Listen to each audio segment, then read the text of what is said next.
Olá, você começa a ouvir agora Cidade Incolor, de Luciana Brauna. Narração, Isildinha Costa e Meire Pedroso. Produção executiva, Bárbara Bonilha. Revisão, orelha e quarta capa, Letícia Bergamini. Ilustração de capa, Aluan Oliveira Simões Pires. Projeto gráfico, diagramação e capa, Thaís Lago. Comunicação, Rodrigo Schuster. Contabilidade, Patrícia Souza. Gravação e masterização, Estúdio Wasabi. Este projeto foi contemplado pela Política Nacional Aldir Blanc de Fomento à Cultura, edital 28/2024, realização e publicação de obras literárias. Cidade Incolor. Luciana Brauna. Prefácio. Pré-difícil. Conceição Evaristo, de maneira sagaz, nos ensinou que a escrita de mulheres negras não é, abre aspas, para ninar os das casas grandes, mas para acordá-los de seus sonos injustos. Fecha aspas. É dessa forma que o livro de Luciana Brauna deve ser lido, para refletir principalmente sobre as arbitrariedades cotidianas, para ecoar a presença de uma estrutura urbana perversa, arquitetada a fim de manter privilégios fundamentados na fantasia ocidental da raça. A cidade incolor é verdadeiramente um território arco-íris. As inúmeras cores estão todas lá, mas aí, eis que vem uma luz branca em um dia chuvoso e promove a separação dos matizes.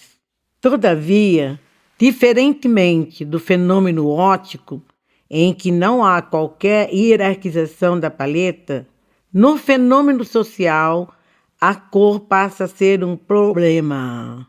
É até mesmo um defeito, como bem expressou a legislação colonial brasileira, eternizado no romance de Ana Maria Gonçalves. A experiência poetizada, cronificada e politizada apresentada no livro corta como navalha bem afiada qualquer pretensão romântica do belo encontro com o diferente, entre parênteses, colorido, possibilitado pelo desenvolvimento das cidades no eixo ocidental, como bem apresentou a literatura especializada. Aqui, o avesso é um vale de lágrimas. À primeira vista, a cidade é incolor, se apresenta como desracializada. A cidade que trata Maitês e Mariângelas da mesma forma. Afinal, a questão racial já foi superada no País das Maravilhas da igualdade do papel. No entanto, saiba, leitor, leitora, que aqui a racialização não é só para inglês ver e escrever em seus manuais de antropologia social. Na experiência dolorosa de uma vida hierarquizada pela raça, na qual acessos e direitos, produtos coletivos, entre parênteses, se apresenta de maneira nua e crua, percebe-se que há um projeto em curso de invisibilização e dessensibilização, pois repercutem nas esquinas os dizeres, abre aspas, é bom vocês, pretinhas raivosas, pararem com isso. Aqui não há diferenças, todo mundo é igual, fecha aspas. Porém, nas entrelinhas, a cor está em tudo que é canto. Como mostra a autora, está nas escolas, nos bares, nas esquinas, na vista do vale, nas colinas, morros, onde as políticas públicas que promovem direitos fundamentais são como nuvens passageiras, essencialmente frágeis. Excetua-se, evidentemente, a política de segurança pública feita apenas para controlar as classes perigosas e mantê-las sempre sob um sol de vigilância. Luciana Brauna expõe o avesso da cidade incolor com maestria. Eu diria que até sem delicadeza, apresentando os conflitos do arco-íris. Sem culpa antropofagicamente, engole a cidade incolor a seco e nos devolve em belíssimas poesias, microcontos e crônicas potentes e semeadoras. Assim, no meio da própria engrenagem, a autora inventa com seu texto a contramola que resiste, parafraseando a canção de Secos e Molhados.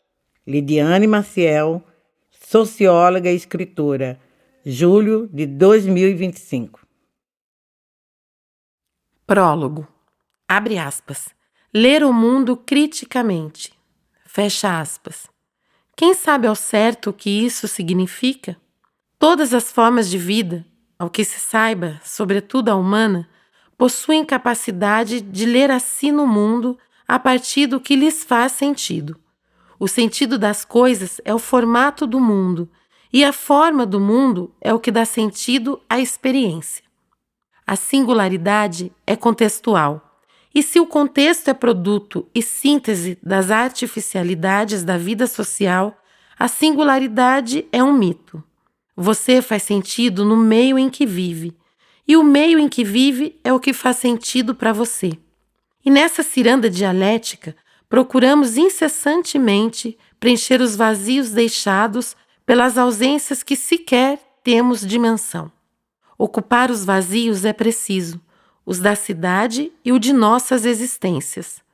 O filósofo Ailton Krenak é certeiro ao dizer que a plataforma do capitalismo é o meio urbano. Nele, rios, sonhos e pessoas são soterrados para preservar o mundo das coisas e promover a, abre aspas, maquinação do mundo, fecha aspas. Na cidade e nas porções dela, nos habituamos ao modus operandi urbano. Regulamos o tempo, as refeições, o horário do ônibus, a entrada e a saída da escola, do trabalho, as convenções sociais, os hábitos de higiene e somos regulados por esse ordenamento. Jogamos o lixo, abre aspas, fora, fecha aspas, sem nos atinar para o fato de que, abre aspas, fora, fecha aspas, não existe. O que desloca é o espaço. O espaço é um pensamento tão abstrato e variável quanto os nossos vazios. Talvez por isso, seus problemas são relegados a terceiros, como aos políticos ou cientistas. Contudo, o espaço acomoda a todos e todas, formas humanas e não humanas, formas vivas e mortas. O espaço é a compreensão mais singular de que nossa existência é sempre relacional. E foi por isso que eu, vossa interlocutora, me apaixonei pelo curso de pós-graduação em Planejamento Urbano e Regional da Universidade do Vale do Paraíba.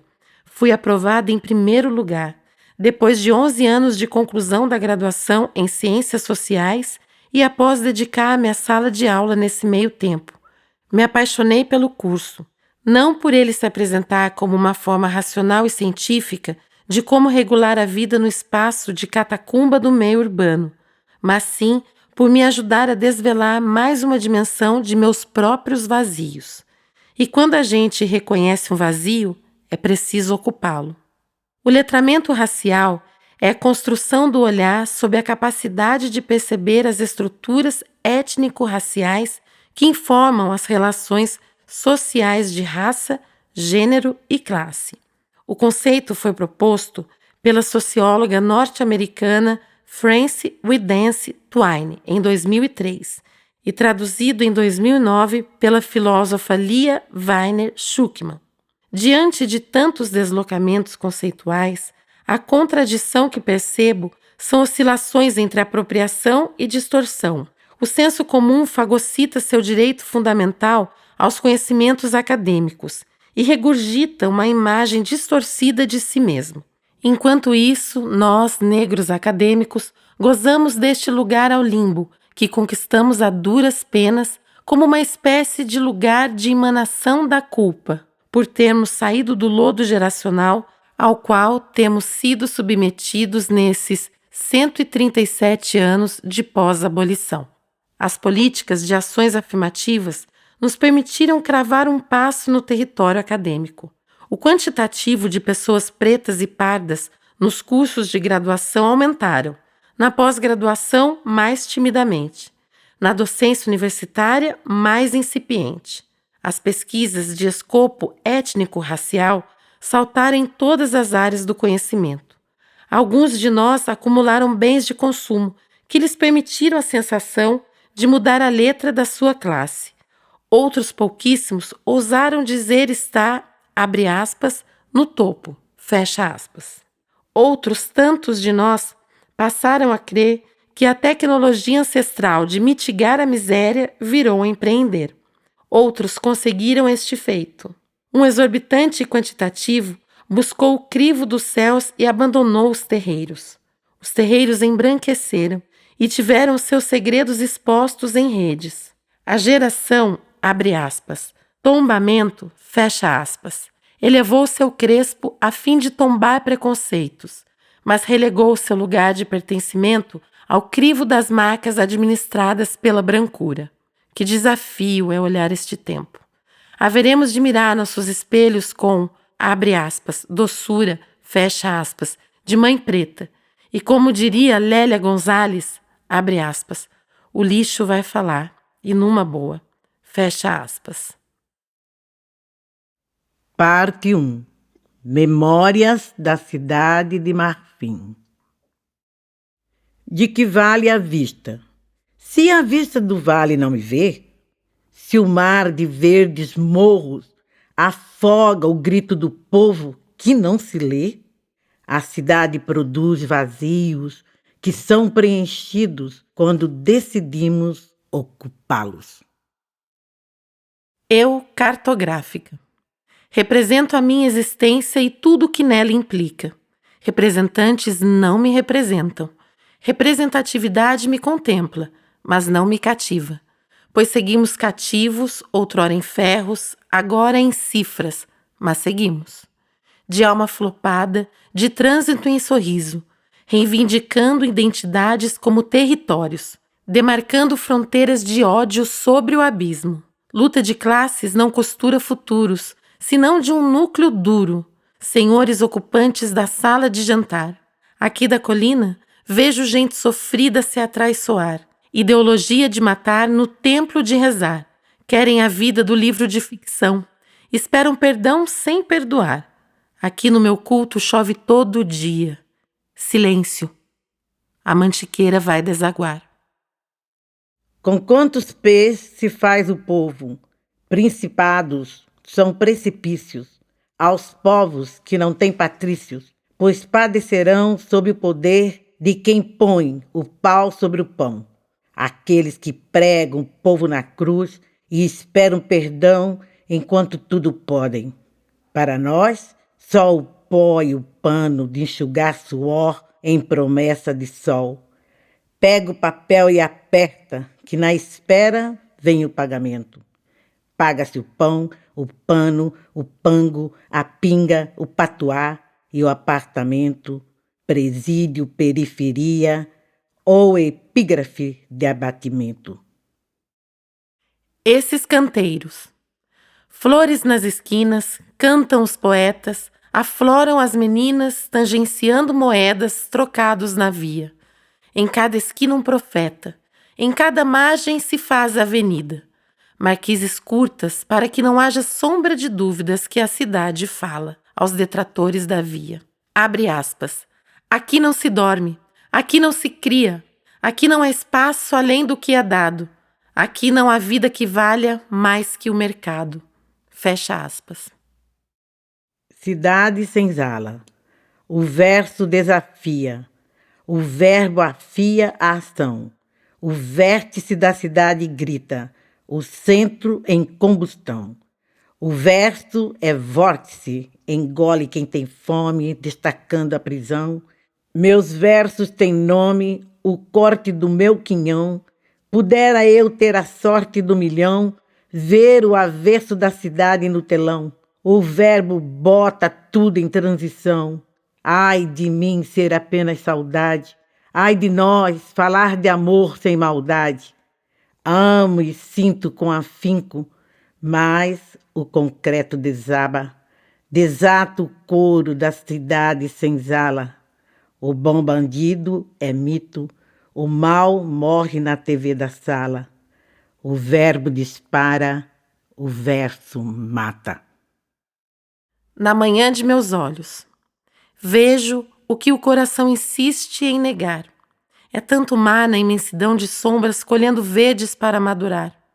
A dor segue moldurada no dia, as ações tendem a atraiçoar a escuta. As intenções são forjadas no escuso de sabor.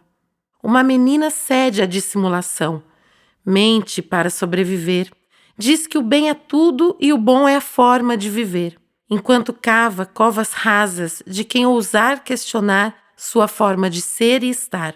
Na gira de decisões, na manhã de seus olhos, eu vejo a dor de viver de sombras. Vejo como não ser e como não ir contando lorotas por aí na intenção de se fazer. Na manhã de meus olhos, verte solidão de perscruta, de quem quer maré cheia de escuta nua, desnuda de dissimulação. Contudo, calço a traição e sambo liras, iras e calunduns de quem extrai o sal da vida. Um novo horizonte. Tropeço da vida em mares de morros. Resgato tesouros onde alcança a vista. Torrente de chuva que acolhe o arco e a íris em tardes gentis que preenche a retina. Em terras genuínas, gente boa e à toa coexiste. Não há moral que confine o equilíbrio sacro-profano entre vielas, igrejas e alambiques. Até pastores tecem planos para aliciar um rebanho bolchevique. Festa, música e passos mundanos. O compasso do bairro é das horas insanas. Fluxo de sons ardis, escapamentos furados, carros de sons tardios, cheiro de churrasco, frango assado de padaria, promoções a passos largos. Furor da feira na avenida, denunciando que ali nunca houve pandemia. Morte mesmo, só o que é dado, faxina legal que extermina, como política de Estado. Morte como perpetuação da vida. Na praça ainda segue o carteado, tilintar de peças de dominó. Aqui neste bairro ninguém está só, nem a solidão do bêbado, da mãe ou do menor. Happy hour e brincadeira. Éramos crianças. Éramos desbravadores de corredores e escadas. Corríamos pátio afora num tempo em que tudo era tolerado. Crianças ocupando a quadra, enquanto pais e mães, trabalhadores cansados, ocupavam as mesas de um bar que ficava bem no meio do centro universitário. As garrafas secavam no ritmo do baralho, e nós cumpríamos o nosso incansável papel de brincar. A brincadeira favorita era a de, abre aspas, rico, fecha aspas. Encenávamos a vida na hierarquia, entre aqueles que mandavam e aqueles que obedeciam. Na maioria das vezes, apesar de ser filha de uma distinta e alisada secretária, era eu designada empregada. E a filha da faxineira, que, abre aspas, de cara de faxineira, fecha aspas, tinha nada, era quem ditava o tom da fala. Era ela a protagonista, a rica, a voz da narrativa que contracenava com o filho mais bonito daquela pseudo-burguesia, cujo pai dividia a mesa de ébria democracia. Juntos, professores, faxineiros, motoristas e secretárias gritavam, abre aspas, truco, fecha aspas, enquanto seus filhos reproduziam a monarquia. Eles mandavam e eu obedecia, levando bandejas imaginárias de vinhos e queijos caros. Os carros estacionados eram seus, e cabia a mim lavá-los depois de buscar seus filhos na escola. Vez ou outra, questionava a narrativa. Queria eu, só para variar, ser servida, adulada e desejada pelo rapaz de olho claro que eu comprazia. Mas aí a coisa esfriava. Seria necessário mudar o jogo e pensar em outra diversão. Abre aspas. Elástico não, fecha aspas. Eu em protesto. Minha negativa era recebida como a expressão do corpo gordo em limitação. Abre aspas. A baleia não consegue pular, fecha aspas. e todos riam. Em contrapartida, aprendi bem cedinho a remeter ofensa com desprezo. Tratava de direcionar o alvo a quem seria mais alvo do que eu, e que ainda assim era só o meu espelho. Enfim, toda violência virava pega-pega. Depois da quinta saideira, o happy hour acabava, a encenação também. Amanhã cedo haveria aulas para se dar, telefones para se atender, carros para se dirigir, pátios para se limpar. Muitos, abre aspas, bons dias, fecha aspas, cordiais a serem ditos. A professora Ângela nos deixava sonhar, desde que aprendi a função do circunflexo em seu nome, do B mais A no caminho suave da alfabetização. Mas o sonho começava nos minutos finais da aula, quando ela nos deixava fazer teatros improvisados na sala de aula.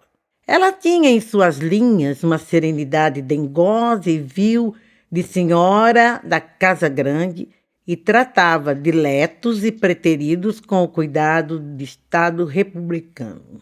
No segundo ano, o sistema seriado implementou a tal da LDB.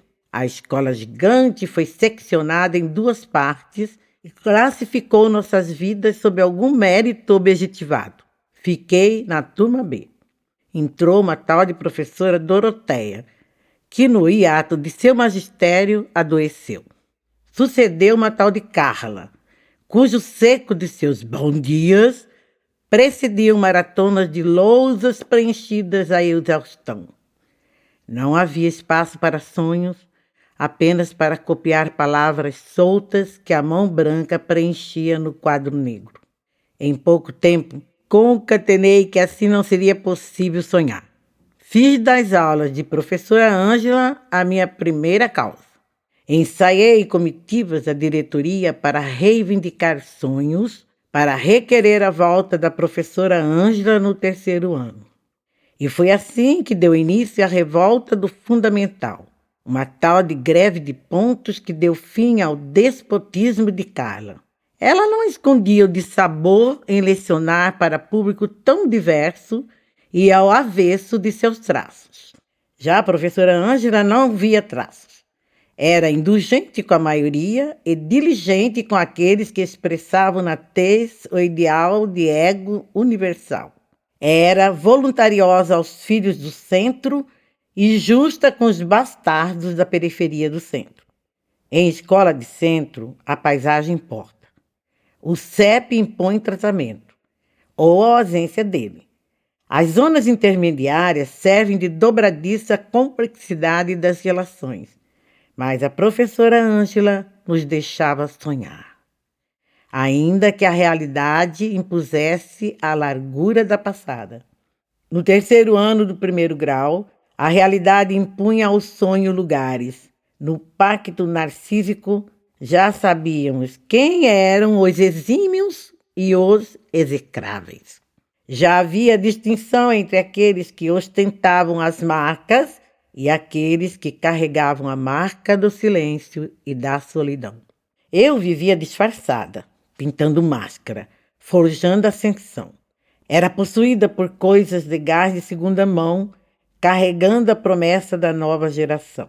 A professora Ângela nos deixava sonhar e eu sonhava em ser star.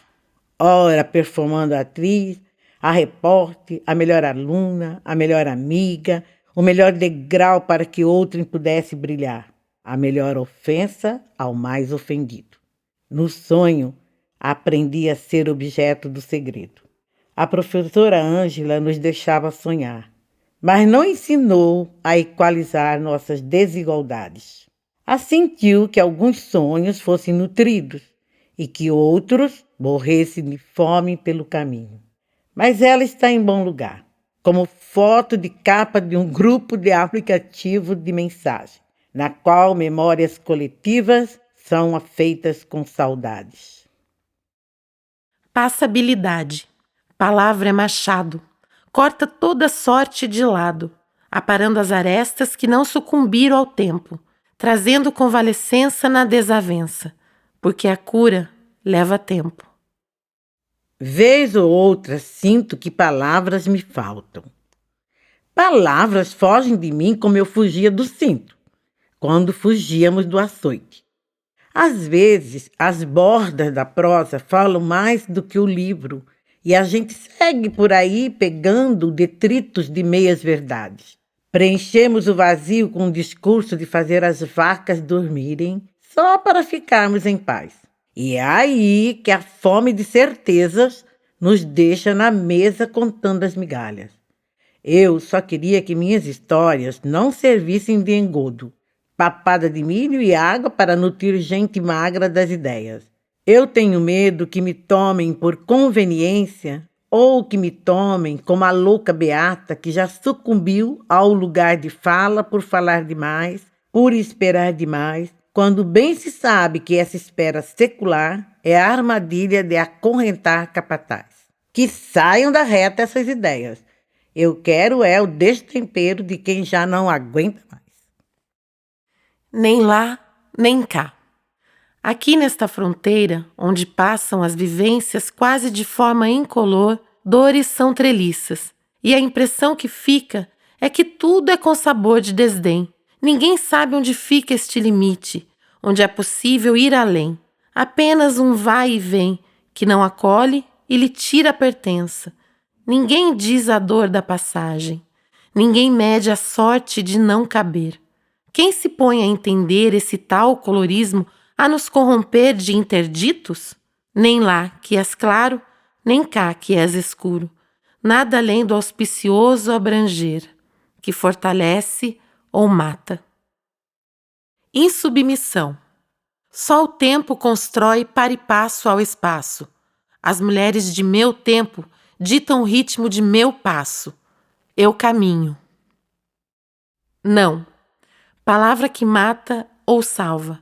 Palavra atroz que cala. Emudece o amor. Grita o trauma. Engatilha a alma e cala. Para todos os efeitos, não é não. Não é nó.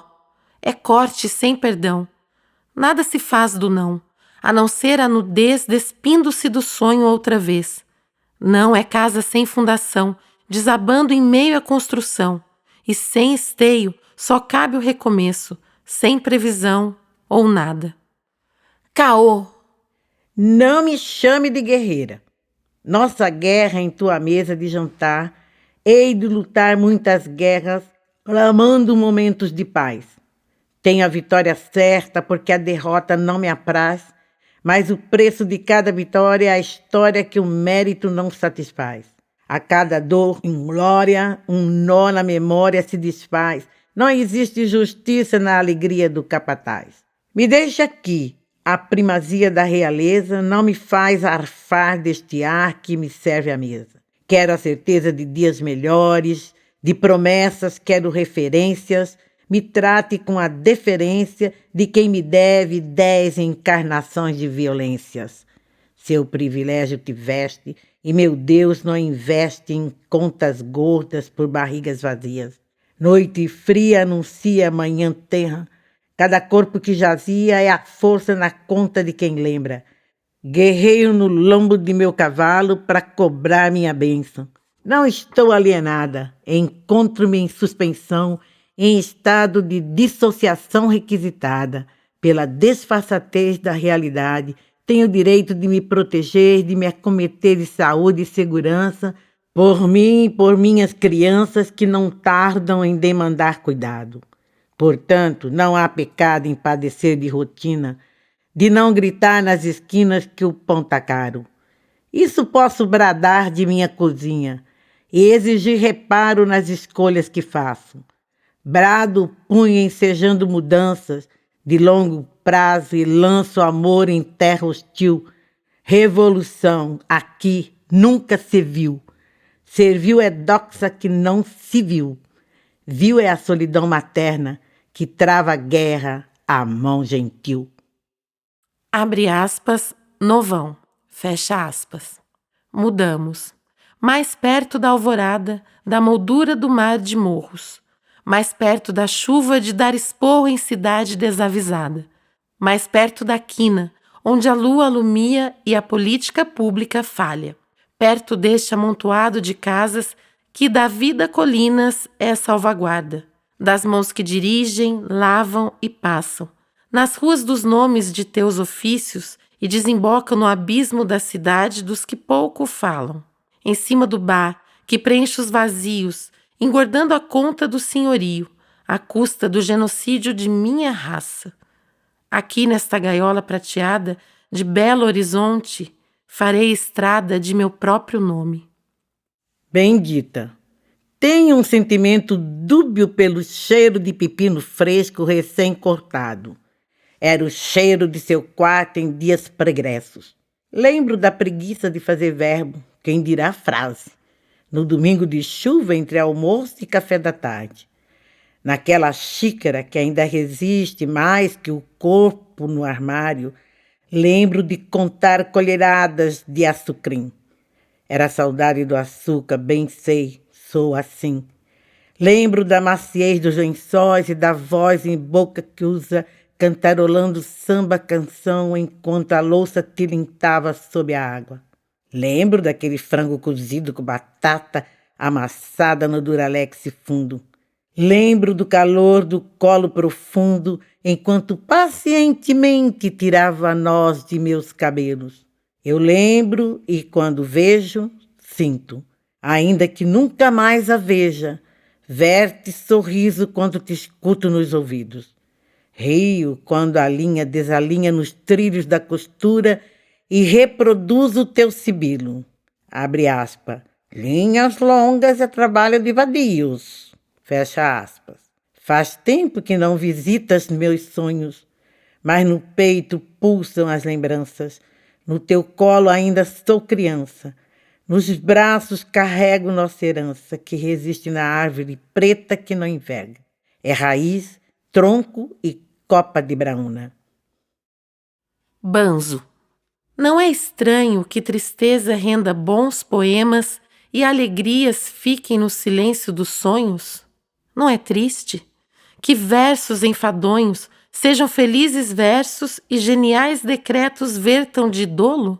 Há quantos séculos espero por leis por matarem meus sonhos?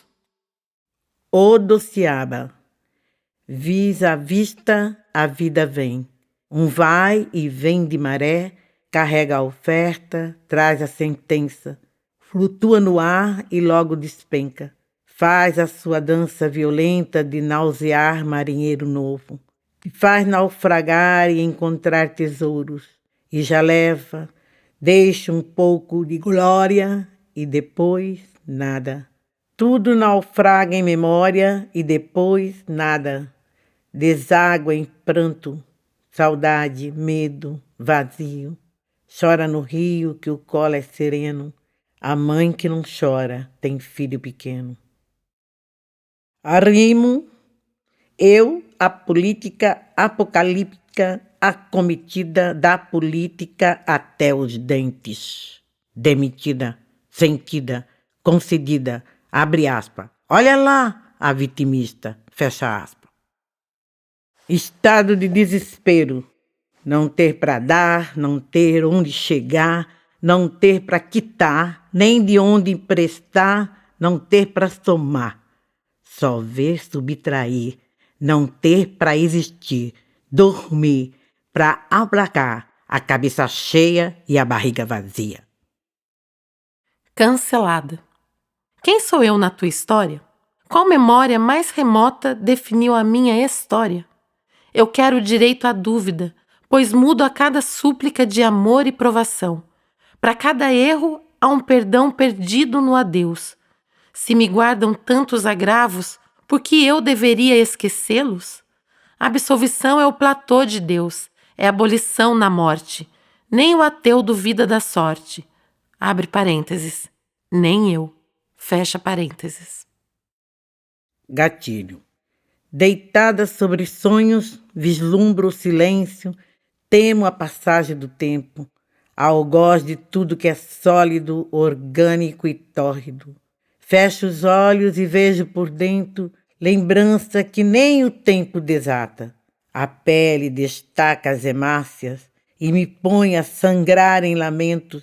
Os arrependimentos se avizinham, empilham-se em culpa, uma a uma.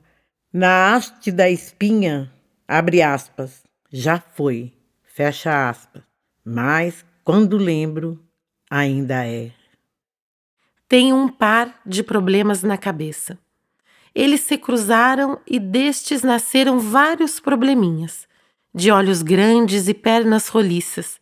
Me apaixonei pela fofura da ninhada, coisa de apego, como quando se pega um gato que só te arranha e defeca pela casa. Sustentei todos eles na cabeça, os problemas e sua prole. A família burguesa é um porre. Violência doméstica.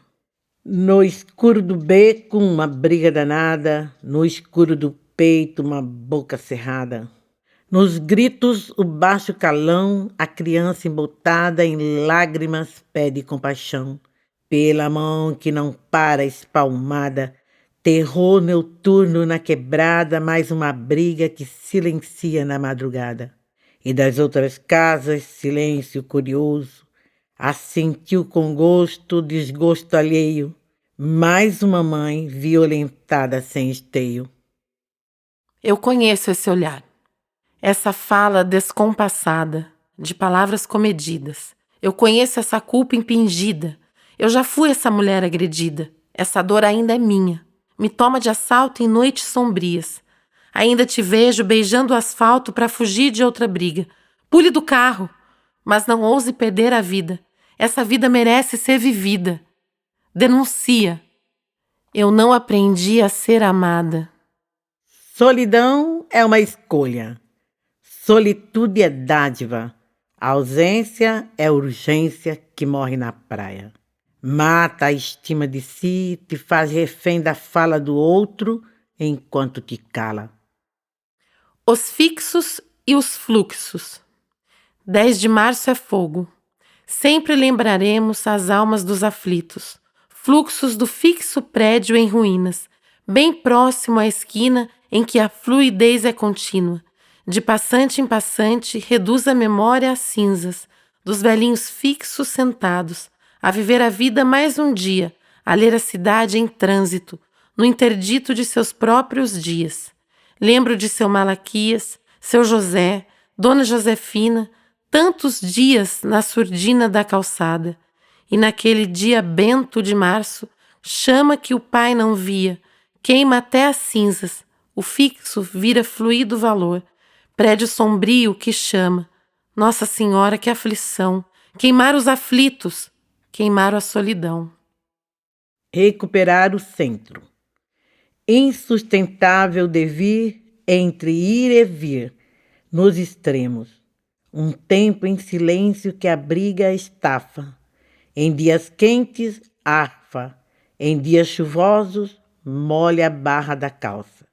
Quando se vê, o tempo que se tem é nada. O centro fala. Abre aspas. Onde queres ir, te faço asas. Te dou tempo, te ponho no centro, te abro alas. Custa-lhe apenas o olho da cara. Fecha aspas. E se paga, em tempo, do recomeço, de recobrar o centro da calma. Inferno austral.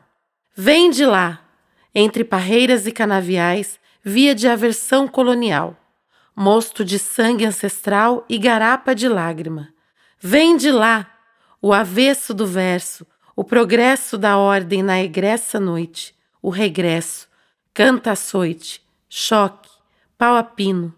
Vem de lá e vimos, é da carência de pão que se faz o vinho. Palavras finas.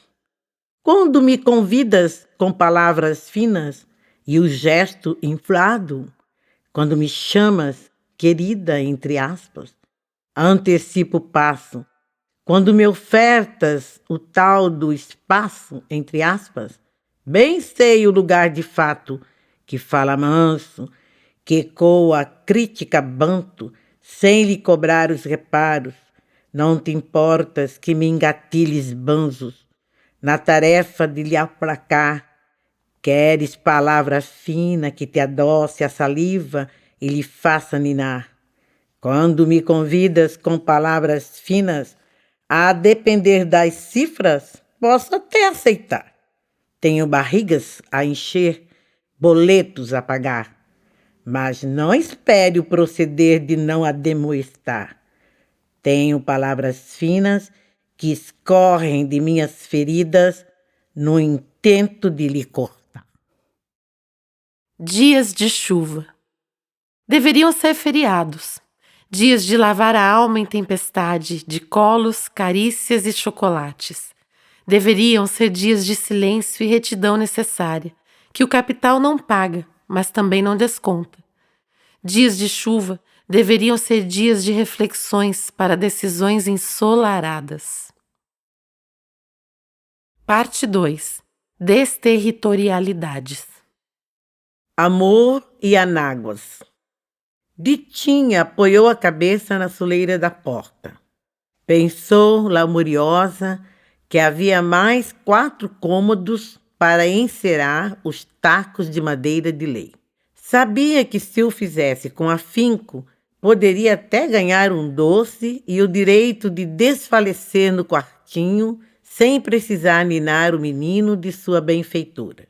Ditinha tinha saudades de sua casa no interior de São Paulo. Ressentia-se do padrasto que a despachou para a capital antes mesmo que a terra se assentasse sobre o caixão de sua mãe. Um filho para cada lado. Já havia perdido o pai, agora perdera a mãe e os irmãos. Contudo, sentia falta do cheiro de pasto, das galinhas, das escapadas rumo à mangueira de Dona Doralice. Ali na cidade esfumaçada, o mais próximo de estar em casa eram as idas à feira, onde podia sentir o cheiro de manga-palme e peixe. E tratava de aprumar a postura para aguentar nas colunas as sacas de grãos compradas por tia Clarissa. Se aguentasse tudo, poderia até ganhar o marrom glacê. Ditinha, como toda criança aos 9 anos de idade, amava guloseimas. Para ela, o açúcar possuía magia. Adoçava o amargor da vida entre a pilha de louças e a trouxa de roupas encardidas para lavar, engomar e passar. Enquanto passava a roupa, passou o tempo. E aos 12 anos de idade, a reta silhueta que mal suportava as frutas da feira deu lugar a outra, voluptuosa e curvilínea. Ditinha, já com perícia e confiança da tia para fazer a feira sozinha, certo dia esbarrou em um rapaz de estatura, bigode e terna escovinha. Quando viu, escorregou em sua fala arrastada de imigrante nordestino e ficou com o coração tinindo de paixão e desejo. Aos domingos, Ditinha aproveitava a missa para abrir fuga até o campinho. Assistia ao seu amado disputando campeonatos de várzea enquanto lançava piscadelas em sua direção. Aos 13, quando as intenções perniciosas do rapaz na casa dos 20 vieram a público, a permissividade da tia não sanguínea se tornou interdito. E de tanto fugir pela janela do quartinho, Ditinha passou a ser trancafiada, apenas com as roupas de baixo, pois, abre aspas, se as treliças não lhe impedem de fugir, que seja vergonha, fecha aspas. O que tia Clarissa não sabia é que a vergonha não era maior que a promessa da liberdade no amor. Então Ditinha fugiu pela última vez, vestindo-se de amor e anáguas. Casaram-se na semana seguinte em modesta celebração matrocinada pela senhoria. Ditinha só não contava que agora quem escaparia seria o marido. No dia do casório, passou em frente ao casebre que fizeram lá, portando garrafa de pinga, mulheres e ébrios risos.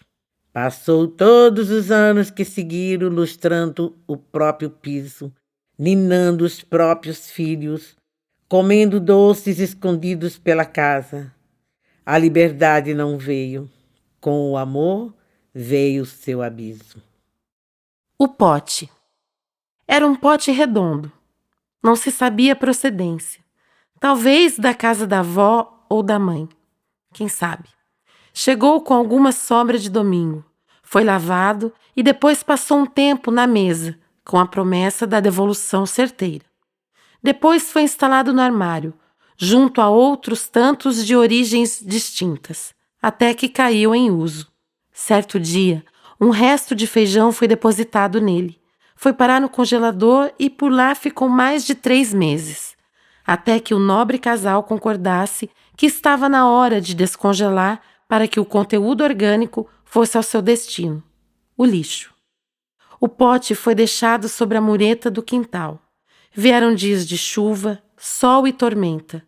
Passou a virada do ano bem ali, amargando a espera de uma mão honesta que cumprisse a promessa. Decidiram, no entanto, que precisavam reparar as arestas da relação, pois cada um tinha uma visão dos fatos. Ele estava cansado demais para detalhes. Ela só pensava que cada qual tinha um quinhão de responsabilidade e caberia a ele aquela parte na relação. Brigaram em silêncio por meses. O pote, à deriva.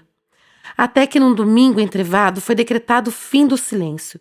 Foi um tal de disse-me-disse, acerto de contas em que todas as contas foram postas à mesa, em tom de cobrança e desafio. Naquele domingo, não teve almoço e nem prenda.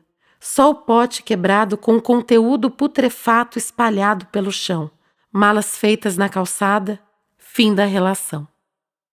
O saldo de Daniele. Já passava das 11 horas quando Daniele fez as contas mentais. Abre aspas. Gastei 24 na farmácia e 26 no açougue. Então deve ter sobrado 50 na conta. Fecha aspas.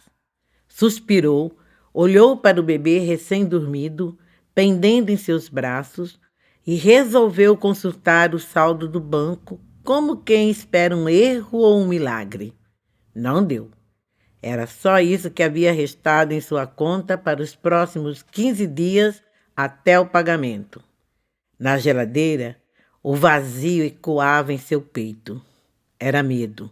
Um pânico de revirar montanhas de que não daria para alimentar dignamente seus 2 filhos. Havia meio pote de arroz, meio saco de feijão, farinha, fubá, meio repolho quase passando e latas na despensa que ela preferia evitar abrir pelo bem da saúde das crias. O medo não era da fome, e sim da insegurança alimentar. Lembrou que na infância a mãe fazia verdadeiros milagres gastronômicos. Cozido virava sopa que virava bolinho. Uma carne de lata fedorenta, empanada e frita virava iguaria. Mas as consequências estavam bem ali, em cima da mesa. Mal chegara na casa dos 40 e já acumulava 3 receitas obrigatórias. A do remédio de pressão, a do diabetes tipo 2 e a da ansiedade, que invariavelmente se manifestava na forma de compulsão alimentar. Daniele não queria nada além do básico. Dignidade para romper ciclos de doenças adquiridas e herdadas de sua ancestralidade. Mas, ali, naquele ponto da encruzilhada, entre a fome e a estafa, ela precisava se cercar de alguma certeza. Aninhou-se na cama de casal com o amor dos filhos e tentou dormir, postergando o suplício.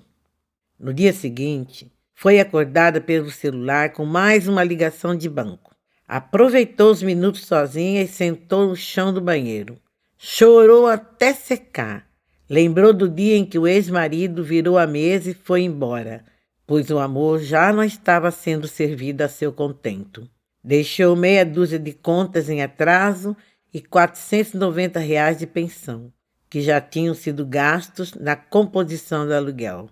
E ai dela se fizesse escarcéu, senão ele inventaria alguma desculpa para não buscar as crianças no fim de semana.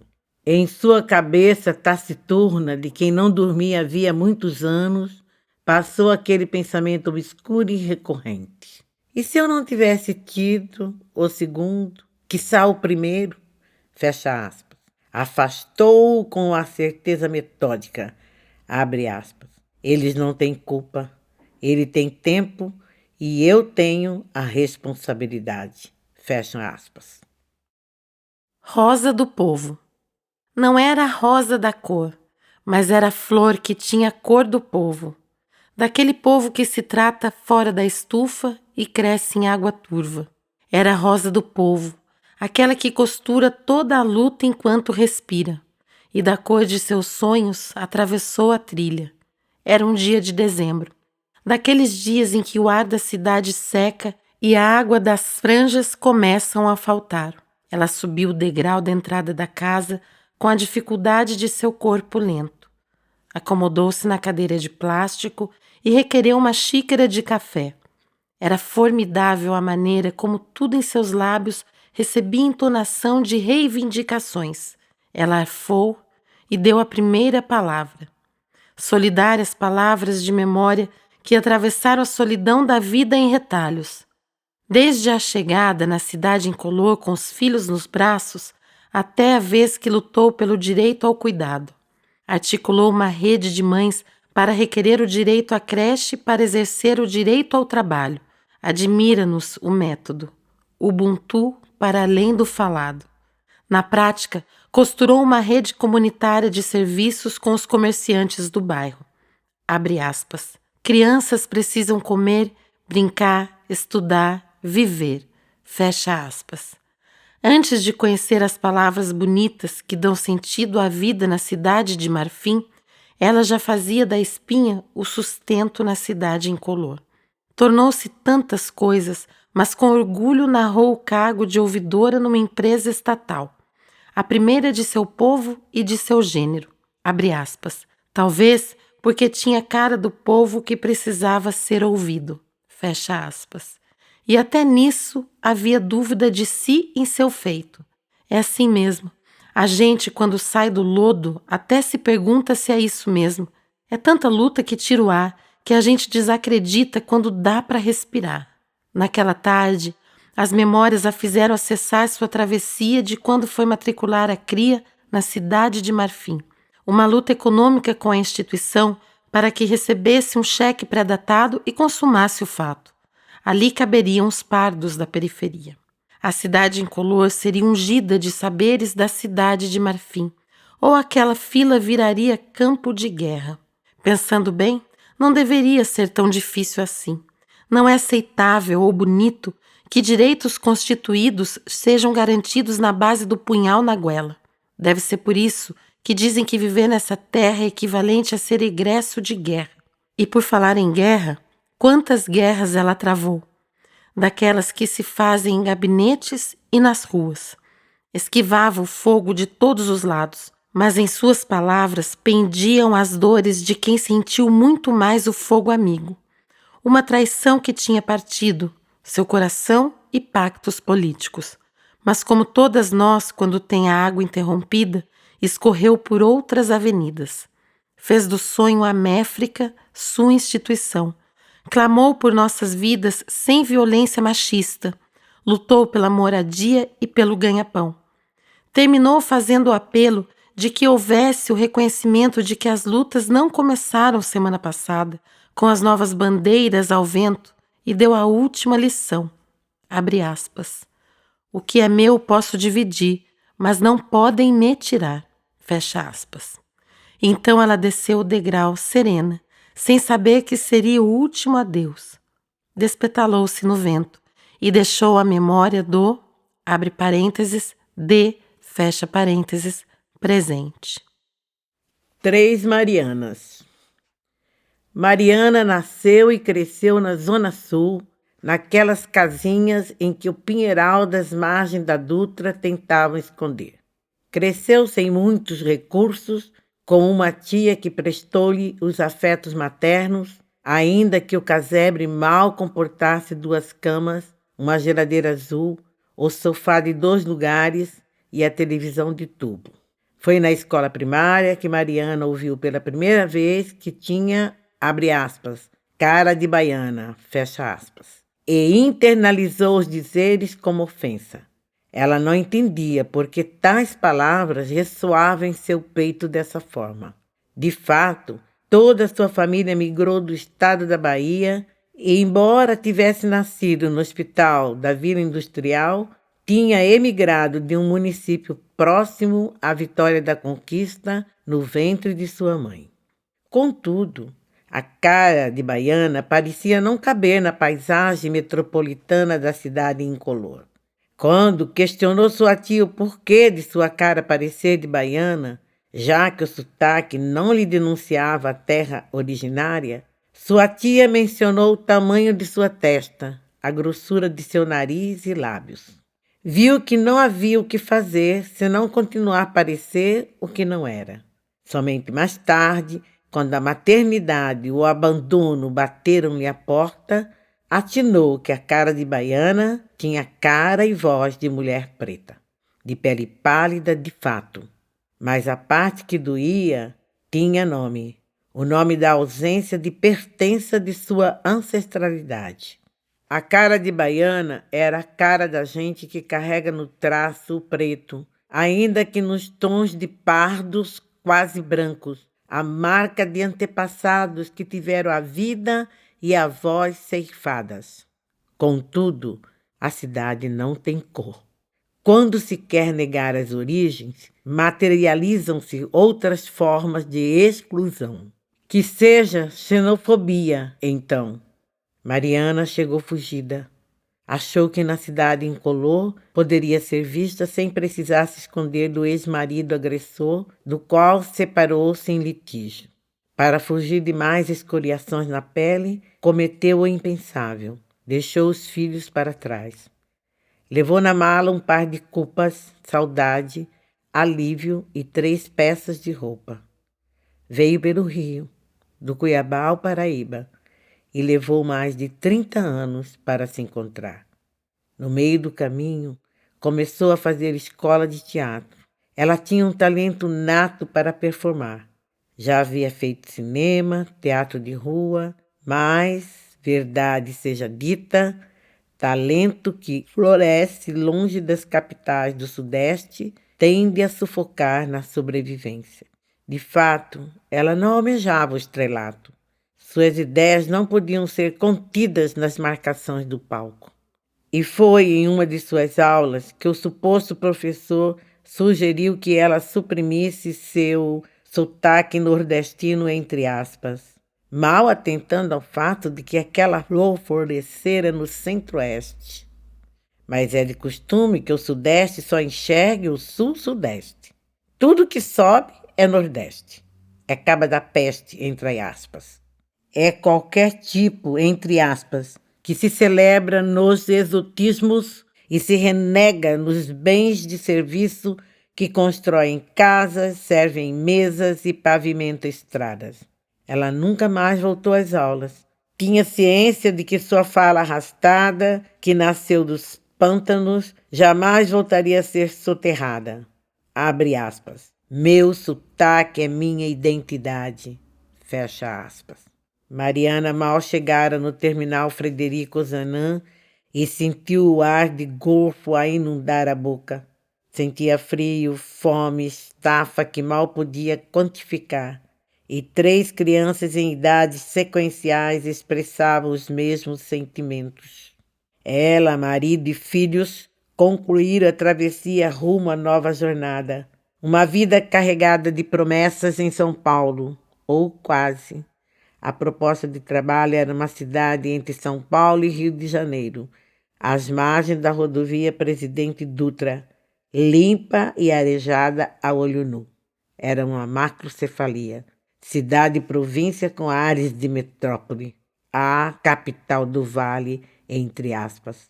Era ali que haviam projetado o futuro cujo presente já não cabia em Pernambuco. Na barriga de Mariana, seu mais novo amor.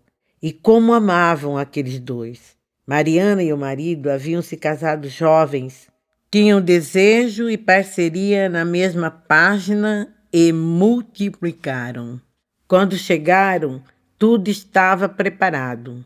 Casa alugada em bairro operário, vaga assegurada na empresa de aviação, e Mariana tratou logo de agendar o pré-natal pelo SUS, pois aqui se dizia ter SUS de verdade.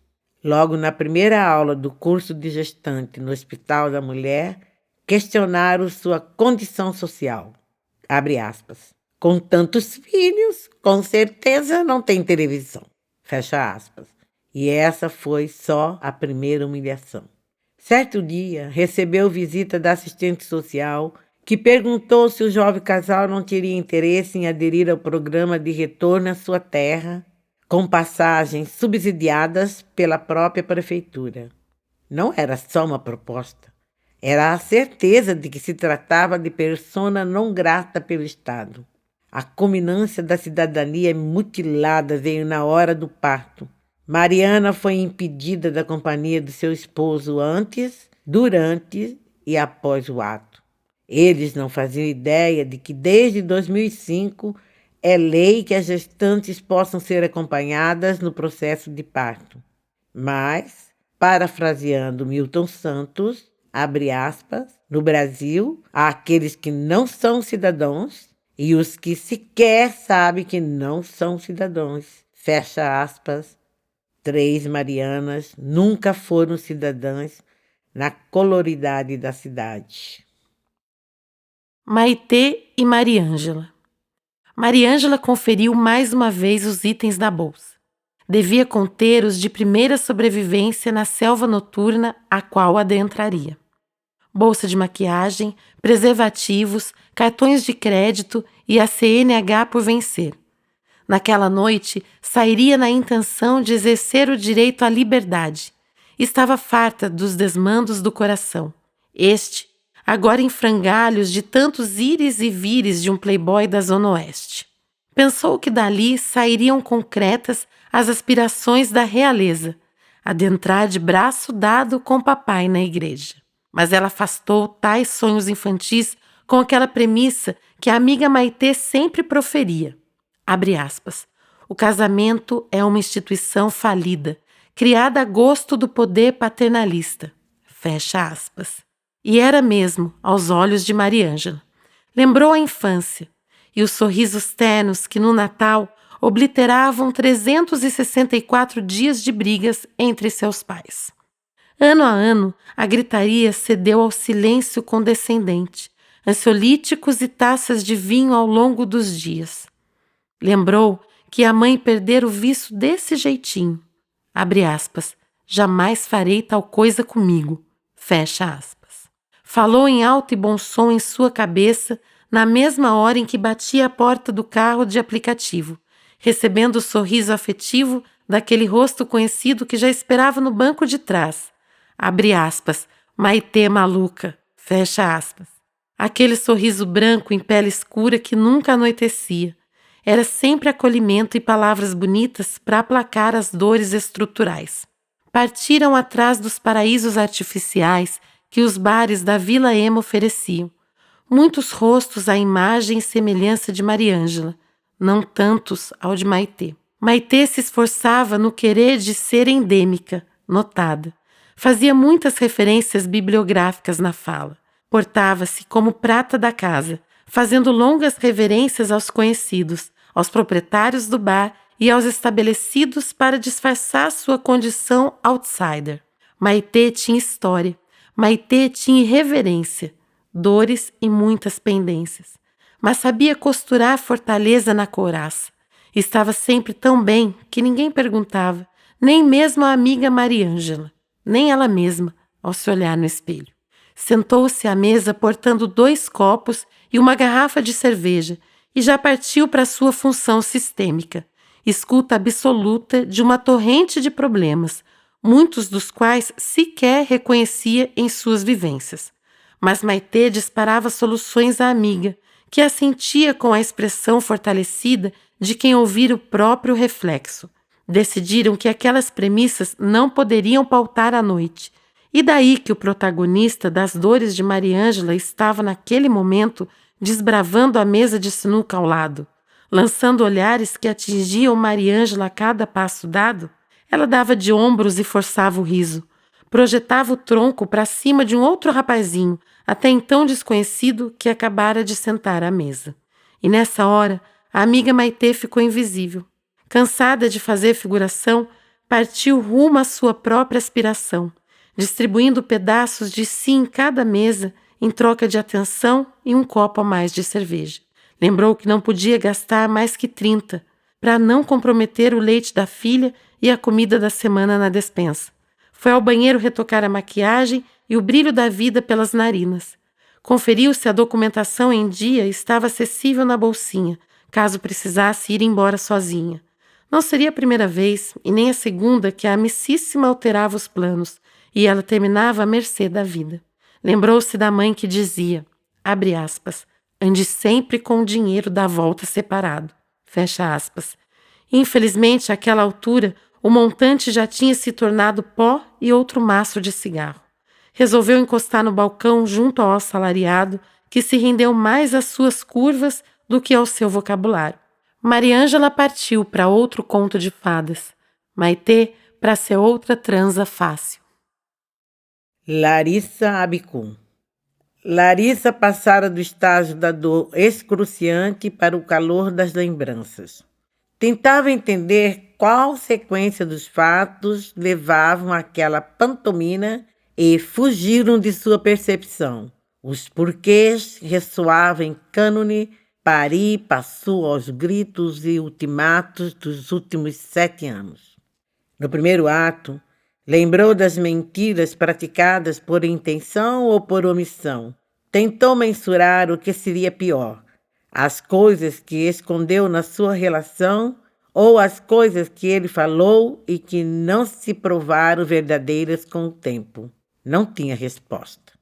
Fato é que Larissa havia obliterado suas contradições, pois queria amar e ser amada no mesmo quinhão em que não gostava de se sentir aprisionada.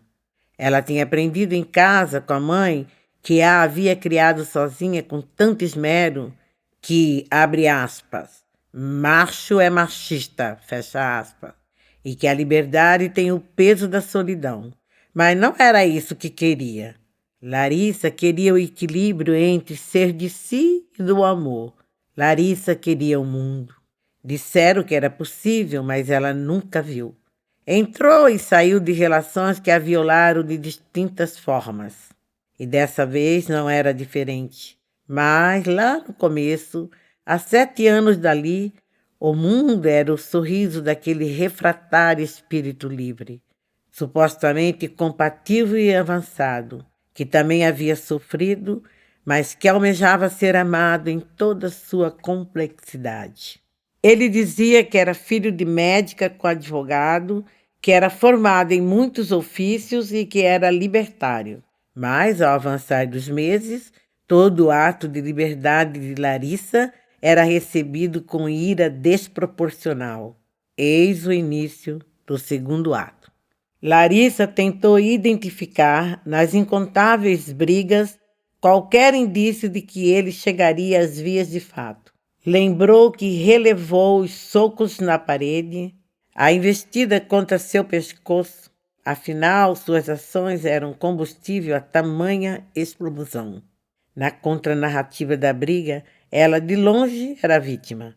Chegava tarde, embriagada, não atendia ligações, tinha amizades escusas, carregadas de senões, tal que a cada ano ela diminuía as pisadas na bola. No entanto, nunca era suficiente. Nunca. Sempre havia uma curva para que ela pisasse em pontos sórdidos que revelavam seu egoísmo e sua patente incapacidade de amar a dois. Mas isso em si justificaria? No terceiro ato, tantos perdões foram pedidos e tantos outros concedidos, nenhum em profundidade. Cada erro foi negociado aos gritos, de malas prontas e promessas vazias. Ela até tentou pôr um fim à doença 2 ou 3 vezes. Disse que aquilo não terminaria bem e que era necessário romper as amarras. Ele fez juras de primavera, que a respeitaria nas suas ideias e que seriam, enfim, ideais. O problema é que ela aprendeu que ultimatos também a poderiam favorecer naquele mercado de culpas que a relação havia se tornado. Enfim, quando sentiu que nunca mudaria, sempre a mesma ladainha, decidiu que ficaria. Os filhos que chegaram dificultaram a partida. Conteve-se. Ateve-se às réguas e foi virando qualquer coisa entre as pequenas alegrias de margarina e o cotidiano senil de matar o espírito. Sempre correndo e pensando no amanhã, equilibrando contas enquanto ele cuidava da casa e das crias. Naquele ponto, já tinham se tornado realidade subvertida, e era este o maior feito de liberdade e contravenção da relação. Eram livres por viverem no avesso, mas sentiam o peso do julgamento alheio na forma de coerção, daqueles que vêm de fora e vão enraizando dentro, florindo na forma de ressentimento. Ele sentia por não ser o esteio financeiro da família. Ela também o fazia, sem questionar quão contraditória era sua reprodução machista. No dia a dia, a realidade ardia em brasas, disposta a morrer sem ar. Mas, quando ela abriu a porta, o braseiro virou chama acesa com rajada de vento. Ela decidiu beber a contento de aliviar a carga. Ele torceu o nariz, mas assentiu. Até compartilhou o copo. Tudo estava bem, até não estar. Ela queria mais um copo e ele queria que bastasse. As crianças chegariam em casa e precisariam ser cuidadas. Na cabeça dela, ele que cuidasse, pois ela estava a desopilar a mente da sobrecarga do trabalho remunerado, das contas a serem pagas em malabarismos de gastos. Ele queria ajuda sem protestos. Eles brigaram pela última vez. Larissa feriu seus brios com palavras tão finas quanto navalha que na cabeça dele foi revide. Ele pegou a faca e cravou em sua costela 3 vezes. Ela caiu e não teve tempo de ver o último horror que havia provocado na tez de seu vil amante. Teve apenas o tempo de agradecer por as crianças não estarem em casa para ver seu desfecho. Pensou em que parte não tinha visto que tudo acabaria exatamente assim. Ela indo além deste mundo, mas riu da ironia, pois queria um mundo e ganhou outro. Repassou 7 anos e 4 atos em segundos. Sorriu quando chegou ao último. Sorriu para aqueles que não se viam, mas já acompanhavam o teatro da vida neste plano de carne e sangue. Larissa colheu cada abraço festivo de quem a esperava do outro lado. Aceitou a partida no derradeiro ato. Larissa nunca mais foi corpo outra vez. Parte 3. Ocupar e resistir. Era sob versos que ela tecia lamentos. Eram sobre as cidades ao sabor dos ventos das ingerências de seus governos.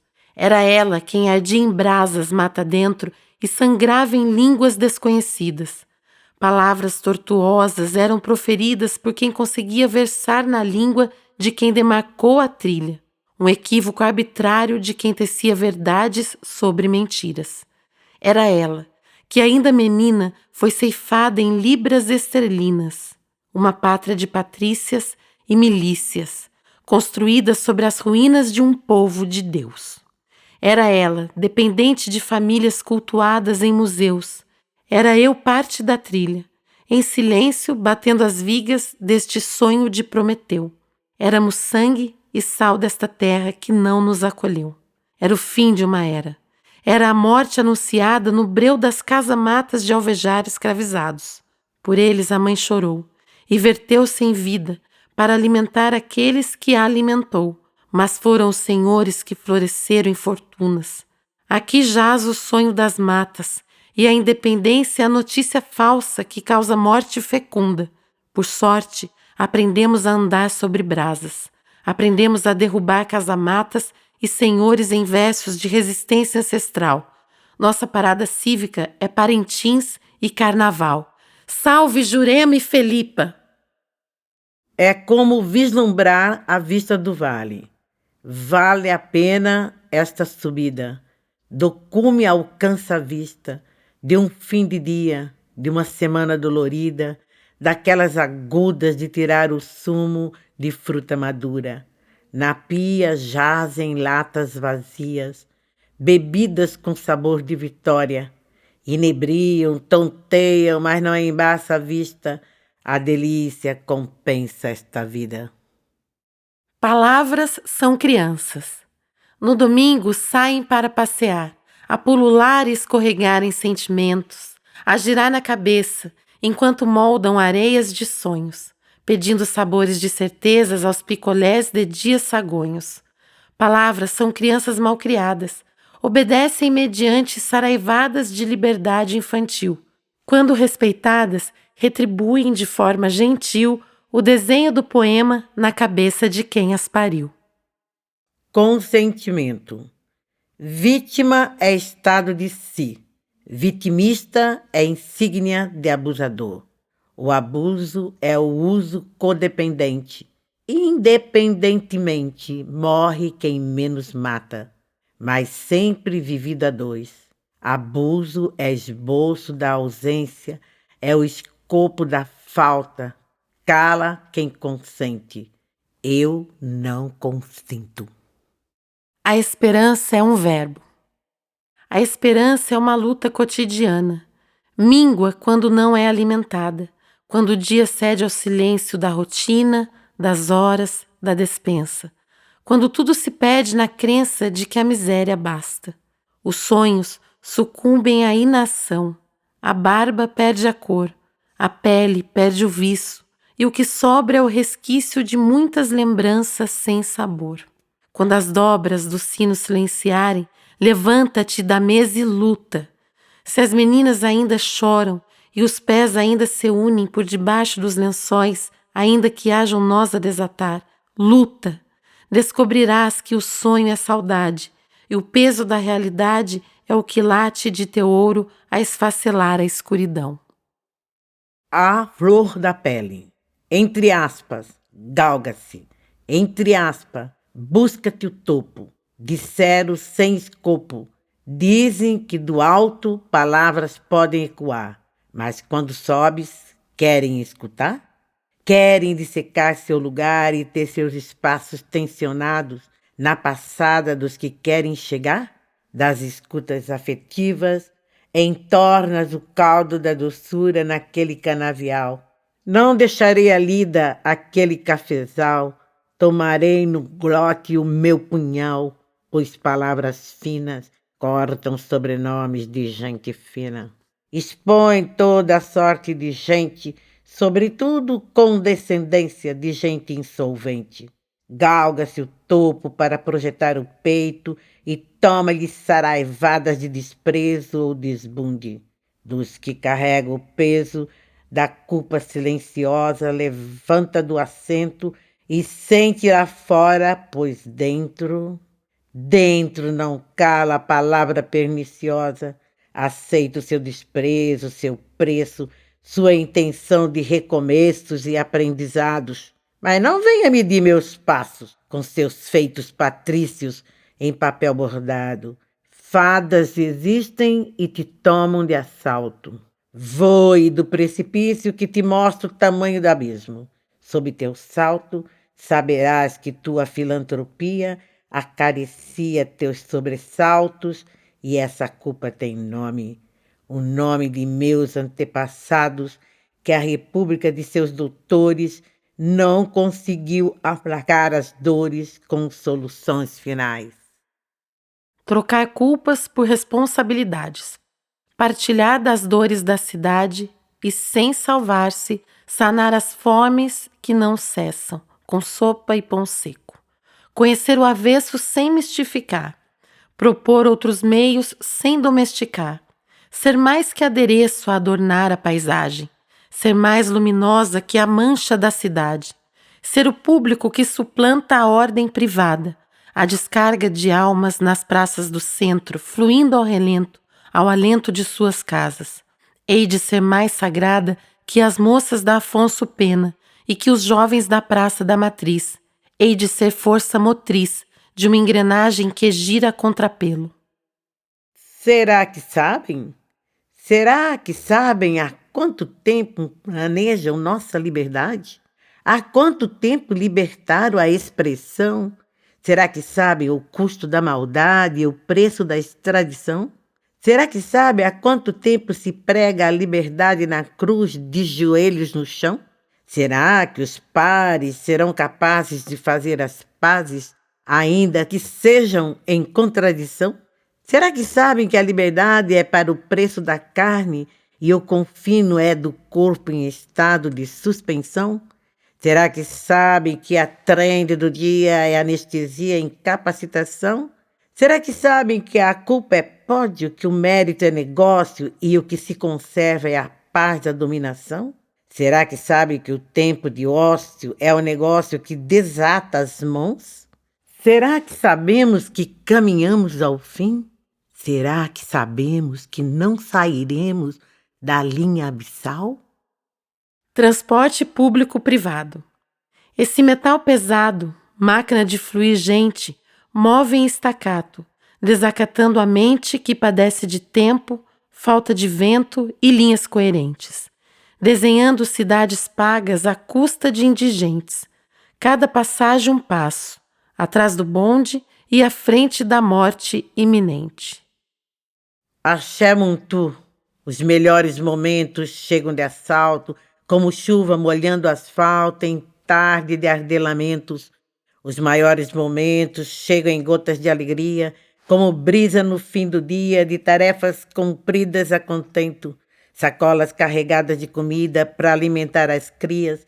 Os momentos que importam tecem na vida as memórias incutidas, trocando olhares com aquela pessoa que o afeto transcende a vista. A melhor fase é a vida quando passa a fase de casa cheia de vidas vazias. A melhor vista é a da vida bem vivida, quando as feridas secam e a tez respira. Enxurrada. Por trás do discurso mora o barulho que o silêncio não diz. Vigoram os extremos, o medo do outro, e o outro, o caminho da esperança aprendiz. A neutralidade tem seus estratagemas. Sobressalta a moderação, sob a pretensa segurança e liberdade. E a igualdade é só o pano sujo que seca discurso taciturno em mesa de bar de faculdade. Poupem-nos da luta infame pelo amor infantil. Já estamos em guerra e só você não viu. Escrevivo este corpo, abrigo de temporais. Escrevivo, pois matagais são caminhos fugidios até o cais. Escrevivo na emergência de lançar-me ao mar da escrevivência. Então conectar-me à essência desses vendavais da existência que tem afogado a mim, nós e aos nossos, em ébrio breu de eterna quarta de cinzas. Ao dilapidar-me. Ao dilapidar-me encontrei de tudo. Um pouco de surto, hectares de empáfia, um pote de doçura, um poço de mágoa. Sequei o olho d'água que me afogava, em medos, expectativas, falsas promessas assentadas em falsas premissas. Ao dilapidar-me, deparei-me com aquelas armadilhas de pegar gente carente disfarçada de bem resolvida, que abraça a esmo para sentir os vazios de si mesmos. Ao dilapidar-me, fiz pouco dos diamantes, por beligerância à terra que também me nutria, padecida de perfeição, pressão em demasia em busca de aprovação da grande maioria, carregando feridas como patuás. Foi preciso parar e estancar essa fonte. Não há de se chegar longe com essa sobrecarga de bagagem. Pus o mundo abaixo para poder dilapidar-me. O tal do amor tranquilo. Eu te acolho, te escolho todos os dias. Sou a casca de tua ferida que não cicatrizou. Somos o tempo que passou e as escolhas dia a dia no compasso da melodia que todo poeta já cantou. Eu te acolho, te escolho até a esquina. Patuá. Há um bloqueio em minhas palavras. Há quanto tempo não deságua? Apenas ajo. Reajo a cada pancada de realidade. Sigo estancada de sonhos e recomeços. Penso nos meios e algum lastro de poema verte em meus veios, mas morre. Carrego os beijos de uma filha como amuletos. Da outra, feridas que não vejo. Contudo, sinto na carne fria de seus olhos ausentes o carinho que não tive em seu ventre. O beijo morre. Sonho que perco meus dentes e cuspo ferrolhos em simetria ao revés deste mundo, fecundo abismo que me aflora toda vez que a mãe chora suas insuficiências. Carrego a crônica falta de pertença. Carrego traumas que a pátria só viu, mas não compensa. Construo pontes sobre a desavença. E as minhas crenças? Já não contemplam meus pedidos. Sou pródigo filho de um ori perdido. Caminho com pernas tortas em caminhos retilíneos. Espero que isso soe sobre aos meus ouvidos e a quem quer que note os versos vazios, carregados de sentidos. Sigo só e sólida de sorrisos. Sigo certa de que a dureza injusta é a justeza de uma cura sem sentido. Requiem para a juventude. Deus me livre dessa cultura da culpa. Muito mais sagrado é o direito ao riso, daqueles soltos e dignos de um breve registro. Deus nos livre dessa ódio ao abismo. Eu bem que sei, já estive lá. Levar a vida com afinco requer cair e levantar.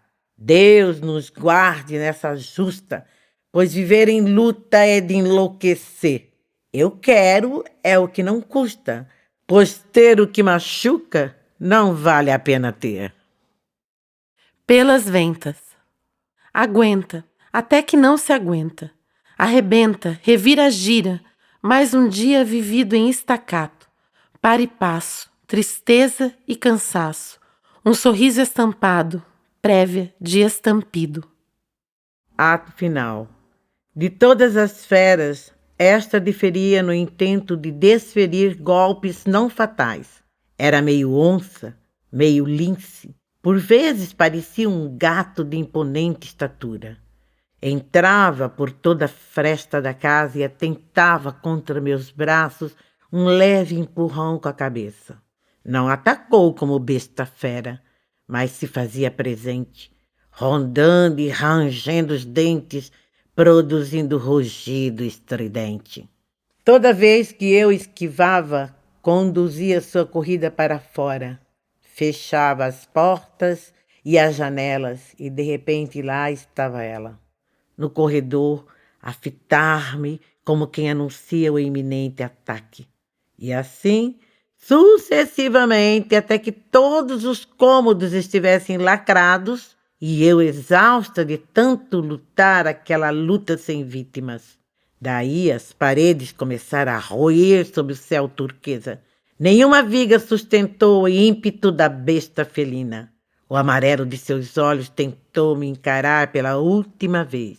Besta fera e humana se emaranharam, friccionando patas, olhos e mãos, pelo e pele se convergindo em pânico e rendição.